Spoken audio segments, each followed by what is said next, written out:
राजस्थान के कोटपूतली इलाके में 3 साल की बच्ची चेतना को एक पतले से बोरवेल में फंसे आज 8 दिन हो चुके हैं। चेतना पिछले सोमवार 23 दिसंबर को पास के खेत में खुदे एक बोरवेल में फिसल कर गिर गई और तब से आज यानी 30 दिसंबर तक हजारों कोशिशों के बावजूद नन्ही चेतना को सही सलामत बोरवेल से बाहर निकालने में पूरा का पूरा प्रशासन नाकामयाब रहा। बच्ची की मां हर किसी के आगे यही गुहार लगा रही है कि मेरी बेटी भूख प्यास से तड़प रही होगी, उसे बचा लो। अगर बच्ची मुझ जैसे किसी गरीब की ना होकर आप जैसे किसी बड़े साहब की होती तो भी क्या इतना ही समय लगता। छोटी सी चेतना के बारे में सोचते ही हर किसी की रूह कांप जाती है।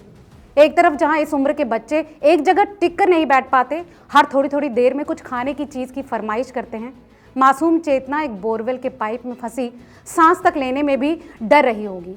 बिना हिले बिना कुछ खाए माँ को याद कर रो कर बेहाल बेसुध उस पल को कोसती होगी जब वो स्कूल से आकर खेलने निकली थी। इस रेस्क्यू ऑपरेशन में हालांकि इलाके का चट्टानी होना और बार बार हो रही बारिश भी एक बड़ी अड़चन बने हैं, मगर तमाम लोग जिस तक ये खबर पहुंची है वो यही जानना चाहता है कि आखिर इतने दिनों से चल रहे रेस्क्यू ऑपरेशन के बावजूद एनडीआरएफ समेत तमाम टीमें बच्ची को बचाने में अब तक नाकाम क्यों हैं। आपकी जानकारी के लिए एक बार फिर बता दें कि घटना राजस्थान के कोटपुतली में किरतपुर इलाके की है। यहाँ एक बच्ची खेलते खेलते 700 फीट गहरे बोरवेल में गिर गई।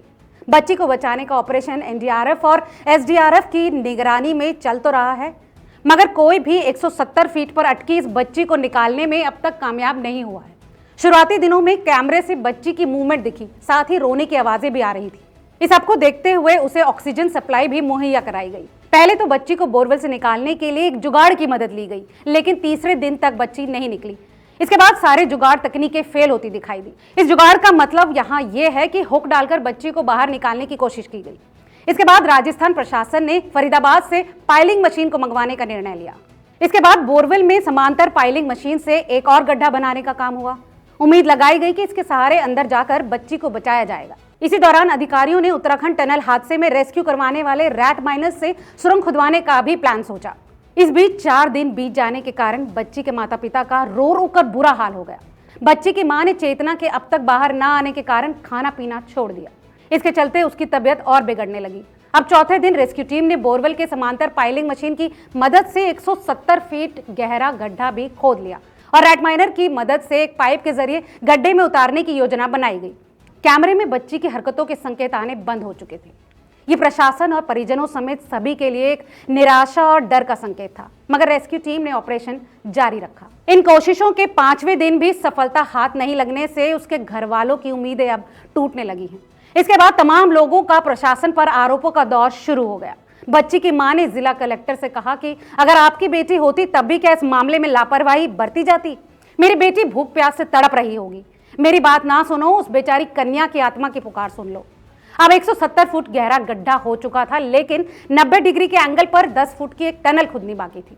इसी बीच एनडीआरएफ की टीम को गड्ढे में नीचे उतारा गया और उन्हें पर्याप्त उपकरण मुहैया कराए गए। 7वें दिन की बात करें तो 7वें दिन भी रेस्क्यू टीम के हाथ खाली ही थे। प्रशासन और टीम का हर प्रयास विफल होता नजर आ रहा है।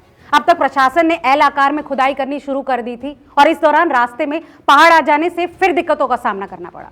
जिला कलेक्टर कल्पना अग्रवाल का कहना है कि खुदाई के रास्ते में चट्टानी पत्थर आने से खुदाई में समस्या आ रही है। इस वजह से जो एक पैरेलल सुरंग बनानी थी उसमें मुश्किलों का सामना करना पड़ रहा है।